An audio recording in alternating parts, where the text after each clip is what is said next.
La parole est-elle en train de se libérer dans les familles en France? Quasiment 7 millions de Français disent avoir été victimes d'inceste au moins une fois dans leur vie, c'est-à-dire une personne sur 10, un Français sur 10, chiffre que révèle ce matin l'association Face à l'inceste.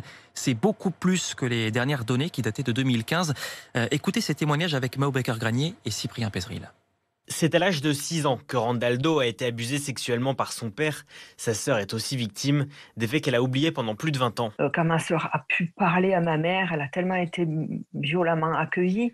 Quand j'ai entendu ça, moi je me suis dit, mais jamais, jamais je le dirai à un adulte. Donc oui, ça a des répercussions sur la vie très graves. Bénévole à l'association Face à l'inceste, elle se bat tout comme la présidente Isabelle Aubry pour changer la loi sur le consentement. Aujourd'hui, la justice exige que l'enfant prouve qu'il n'était pas consentant au moment de l'inceste. Moi, on m'a demandé, le juge d'instruction m'a demandé si j'étais consentante aux relations sexuelles que mon père m'a imposées. Et ça, c'est insoutenable dans notre société. Et au-delà de la loi, l'association réclame un véritable plan dédié à la lutte contre l'inceste, un acte fort qu'elle attend depuis déjà 20 ans. On demande une volonté politique, on demande à ce que le secrétariat d'État à la protection de l'enfance et de l'argent. Une société qui ne prend pas en compte l'inceste, qui s'en occupe pas, c'est une société déséquilibrée. En premier lieu, l'association souhaite une meilleure formation des professionnels de santé à la question de l'inceste.